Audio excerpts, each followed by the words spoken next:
Hello sa mga idol, welcome ulit sa panibagong video and for today's content. Bibigyan ko kayo ng 5 reason kung bakit magandang i-purchase itong bagong labas at hot na smartphone ngayon ni Tecno. Ang Tecno Spark 50 4G. Maganda na to. Ito na kayang perfect 4G smartphone para sa'yo. Tara, pag-usapan natin.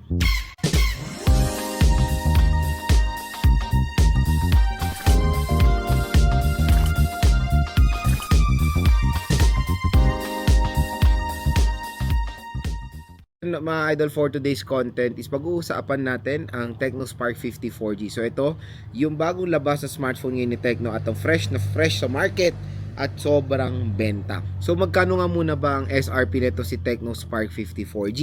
Ang SRP po nito mga idol for the 4GB 128 is nasa 7,000 pesos and 4GB 256 is nasa around 8,000 pesos. Pero syempre, para makuha nyo to ng sobrang mura, bagsak ang presyo, dito lang kayo bibili sa ating link. Tap mo yung video, may shopping button dito. Mura at bagsak presyo lang mo ko itong Tecno Spark 50 4G. Usually sa around 6,000 pesos. Pwede siya makuha mas mababa pa dahil sa ating link. So again, yung voucher po na magja-generate dyan ay exclusive discount voucher po yan dito sa online. So again, grab your chance now mga kuha. Itong si Tecno Spark 50 4G sa sobrang bagsak na presyo lang. So, yun nga, syempre, maraming consumers ngayon ang naghahanap ng affordable smartphone na magagamit nila. At isa si Tecno Spark 50 4G sa magandang i-recommend sa mga consumers natin. At syempre, dito sa video natin, bibigyan ko kayo ng 5 rason kung bakit magandang bilhin etong si Tecno Spark 50 4G. Marami pa rin mga idol, marami pa rin mga consumers when buying a smartphone, ang top priority nila when buying is design and aesthetic. Tingnan nyo ang design nito, mukhang iPhone 17 Pro Max. Legit. Tingnan nyo naman yung 17 Pro Max natin. No? When it comes sa camera module, yung ganyang cutout na yan, very identical siya sa iPhone 17 Pro Max. Meron din siyang triple rear camera system design, pero in reality, dalawa lang po ang kamerang gumagana. At in reality ulit, isa lang ang legit na pwede nating magamit.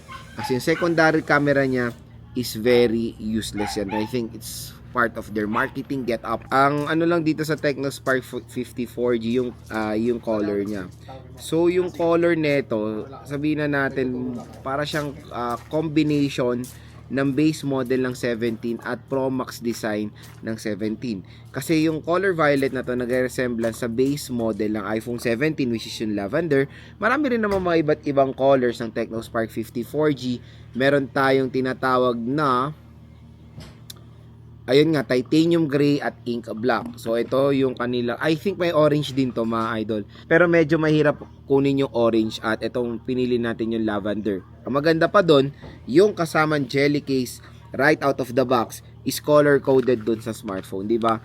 So let's appreciate yung Transsion na nagpo-provide sila ngayon ng mga free case na pwede na natin masabing permanent case na rin. Tingnan nyo, color coding siya, di ba? Very sleek. Ang ganda na, sobrang lamig sa mata tignan itong Tecno Spark 50 4G. Isa sa rason natin kung bakit napakaganda rin bilhin nitong device na to is yung design and aesthetic. Form factor and all, biruin mo malaki rin ang battery capacity niya, pero na-maintain nila yung pagka-slimness and yung kanyang lightweight, di ba? So, ergonomics and all, very comfortable naman din hawakan itong si Tecno Spark 50 4G. Second reason why you should buy this device, affordability. So karamihan din sa mga consumers natin, when buying a smartphone, ang top priority nila is of course presyo, di ba? We need to be practical when buying a smartphone today, lalo-lalo na napaka-importante sa atin ng pera ngayon, di ba? Yung ibang mga consumers natin nagiging wise when buying a smartphone, gusto nila maging worth it yung hard-earned money nila, na dapat naman talaga. And ang Transsion, nagpo-provide sila ngayon ng murang smartphone na magiging sulit din naman ang inyong hard-earned money. Kasi, real talk, ngayon 2026, lahat nagsitaasan, di ba? Nagsitaasan ng presyo ng price ng consoles, ng smartphones, laptops, iPads, and all. Lahat mga idol nagsitaasan. Dahil daw yan sa AI and sa RAM shortage. So, yun, kahit na tumaas ang mga presyo ng smartphone, si Tecno ay nandiyan pa rin para makapag-provide sa atin ng very affordable smartphone. Biruin mo pwede nyo makuha siya at possible price sa 6,000, 7,000 pesos. Meron ka ng ganitong sleek din na smartphone. At yan ang isang rason din natin kung bakit napakagandang bilhin nito, affordability. The reason why you should buy the Tecno Spark 50 4G is the battery capacity. Napakalaki po ng battery nito. It's 7,000 mAh non-removable battery. Biruin mo 7,000 mAh, pero ganito siya kanipis. Hindi mo ma-feel yung pagka 7,000 mAh battery capacity nito. At syempre, ang mga consumers natin pag bumibili rin ng smartphone, yan din ang isa nilang tinitignan, battery capacity, kasi marami na tayong ginagawa sa smartphone, especially pag ginagamit natin sa trabaho, sa business, parang all day natin ginagamit yung smartphone, kaya kailangan natin ng isang smartphone na merong makunat na battery capacity.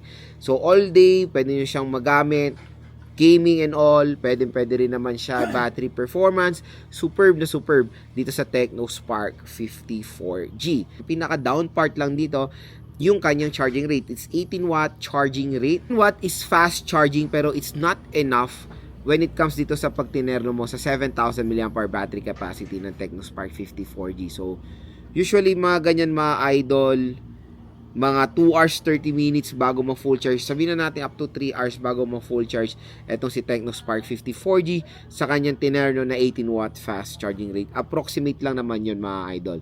Fourth reason why you should buy this device is sa kanyang camera. So si Tecno Spark 55 4G ay mayroon din magandang camera. 50 megapixel main at basic lang kanyang camera, 8 megapixel. Pero in real time naman din, scenario, malinaw din naman ang mapoprovide na camera performance nito si Tecno Spark 55 4G. Bagay din naman for its price, or worth it naman yung quality niya for its price. Kaya masasabi ko rin naman na kung bibili kayo ng smartphone, kung bibili nyo to at gagamitin nyo siya for camera performance, may enjoy nyo rin naman yan dito sa smartphone na to. So all goods din naman ang camera nito, no worries mga idol. At kumbaga, pag maganda yung tama ng lighting nyo, or meron kayong perfect lighting condition, malaking tulong yan dito sa photo quality ng smartphone na to. At hindi lang yun, yung AI niya, napakalaking tulong ng AI capability nito when it comes sa photos. Kumbaga, makatake kayo ng photo na medyo blur, nagiging mas clear siya dahil sa AI capability niya. At ang final reason natin why should buy the Tecno Spark 50 4G is yung screen. I know yung resolution, it's medyo mababa for its SRP. Pero kung mukha nyo siya ng 6,000, medyo okay naman na, or magiging fair pa rin naman na HD plus 720p. Ang isang maganda naman dito na reason, yung kanyang screen size and yung refresh rate. And sa needs of brightness, very fair din naman yung quality ng needs of brightness nito, kaya no worries naman mga idol. At syempre, sino ba naman ang ayaw manood or maglaro sa isang smartphone na merong malaking display, di ba? So makakapag-provide naman sa atin to ng magandang aspect ratio when playing, and of course when watching movies. Very helpful din ang 120Hz screen refresh rate pag nag-scroll kayo sa social media. So yun mga idol, ang ating 5 reasons why you should buy the Tecno Spark 50 4G. As you can see naman, wala sa rason natin ang processor. Blods, bakit? Kasi real talk mga idol, ang processor nito, hindi po siya big feature dahil it's MediaTek Helio G81. So ang MediaTek Helio G81, usually nakikita natin yan for a price tag na nasa around 5,000 and all, di ba? Sa kanya kasing presyo, it's not perfect fit. Performance-wise ng G81, it can do day-to-day tasks, casual things nang wala namang paanlinlangan. Pero kung maglalaro kayo dito, definitely, I will not recommend the Tecno Spark 50 4G sa gaming, especially sa mga AAA games. Pero mga casual games like Mobile Legends, Honor of Kings, PUBG or COD, kaya rin naman nito, pero hindi siya ganun ka-smooth, especially for first-person shooting games. So yun mga idol, yung G81 for its price, medyo skeptical ang mga ibang consumers natin, pero pagdating sa performance, okay rin naman yan kahit papaano. Usapang RAM at ROM, loads yung RAM niya at yung ROM, okay po ba? Definitely yes. Ulitin ko sa mga ibang video ko, 4GB of RAM is the new normal na ngayon sa price tag na 6,000 to 10,000 pesos. Dahil medyo nga nagmahal po ang presyo ng mga RAM. So yung 4GB of RAM is still acceptable, usable, at kumbaga we can manage pa rin naman sa 4GB of RAM. Pero the 120GB, okay rin naman. That is the best minimum for each price. So yun mga idol, ang ating 5 reasons why should purchase the Tecno Spark 54G. Kaya kung interested kayo bumili ng smartphone na to, wag na kayo maganilangan bumili. Tap mo yung video, may shopping button dito, mura at bagsak presyo lang ito makukuha itong device na to. At syempre dito sa ating link, makukuha nyo pa to ng napakagandang deal with discount voucher pa. So sana po nakatulong to sa inyo kung nagde-decide kayo bumili ng Tecno Spark 54G.